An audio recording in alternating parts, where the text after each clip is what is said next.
it's me, Lucy, again. And I'm going to read some more out of Valley of the Dolls. When I last left off, Anne Wells had started her job with Henry Bellamy. So, and that was in September of 1945. So now we go on to October of 1945. September had been a good month. She'd found a job she liked, a girlfriend named Neely, and a gentle, eager escort named Alan Cooper. October brought Lyon Burke. She had been welcomed with instant acceptance by the receptionist and the two secretaries. She lunched with them each day at the corner drugstore. Lyon Burke was their favorite topic, and Miss Steinberg, the senior secretary, was the expert.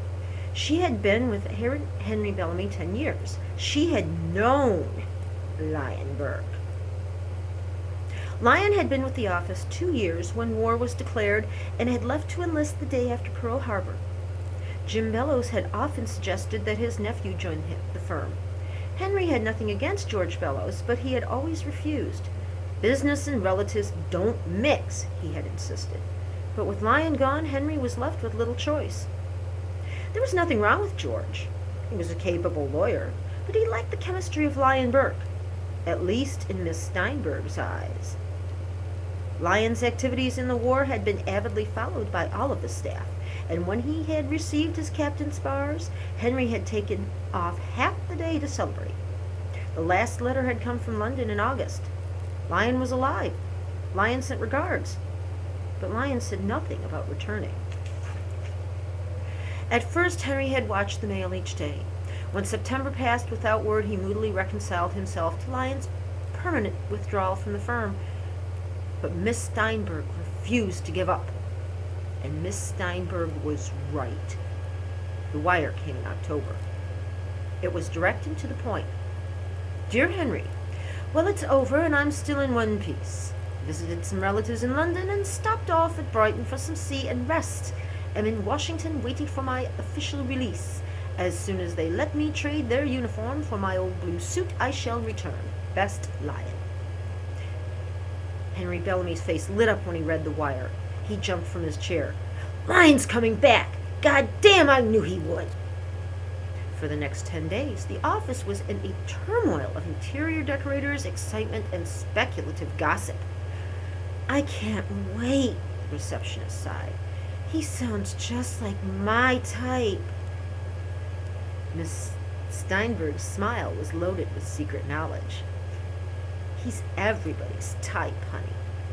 If his looks don't polish you off, the English accent will. It does the rest. He's English, Anne was surprised. Born here, Miss Steinberg explained. His mother was Nell Lyon. That was way before your time. Mine, too. But she was a big English musical comedy star. She came here in a show and married an American lawyer, Tom Burke. She retired and Lyon was born here, so that makes him an American citizen. But his mother held on to her British citizenship, and when Lyon's father died, I think Lyon was around 5, she took him back to London. She went back on the stage, and he went to school there. When she died, he came back here and went to law school here. I know I'll fall madly in love with him, the younger secretary said. Miss Steinberg shrugged.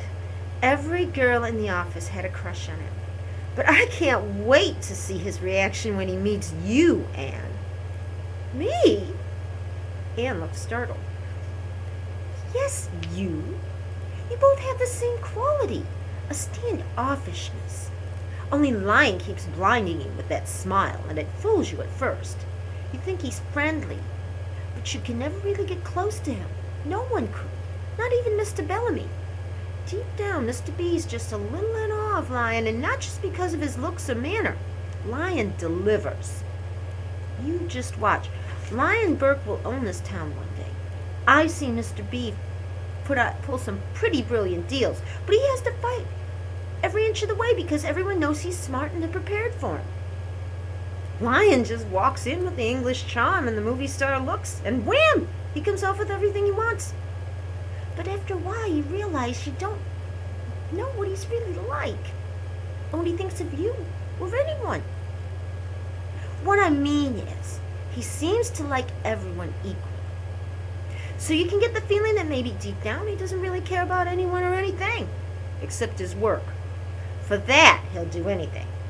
But whatever you think about it, you'll still wind up adoring him. The second wire arrived 10 days later on a Friday morning. Dear Henry, have blue suit, arrive in New York tomorrow night. Will come directly to your flat. See if you can book hotel reservation. Expect to start Monday. Best, Lyon. Henry Bellamy took off at noon to celebrate. Anne was just finishing the mail when George Bellows stopped at her desk. Why don't we go somewhere and celebrate too? He asked casually. She couldn't hide her astonishment. Her association with George Bellows had been confined to an official good morning and an occasional nod. I'm asking you to lunch, he explained. I'm very sorry, but I promised to join the girls at the drugstore. He helped her into her coat. Too bad, he said. This may be our last day on Earth. He smiled ruefully and drifted back to his office. At lunch, she listened to the endless chatter, about Lyon Burke with half a mind, wondering idly why she had turned down George's invitation. Fear of complications? From one lunch? How silly. Loyalty to Alan Cooper? Well, Alan was the only man she knew in New York, and he was very kind. Perhaps that did rate him a kind of loyalty. She recalled the day he had burst into the office, determined to clinch some kind of deal. Insurance, Anne later found out. Henry had been unusually cold and had gotten rid of him quickly. So quickly, in fact, that Anne's sympathies were aroused. As she let him out, she had whispered, "Better luck next stop." He had seemed almost startled at the warmth in her voice. 2 hours later, her phone rang.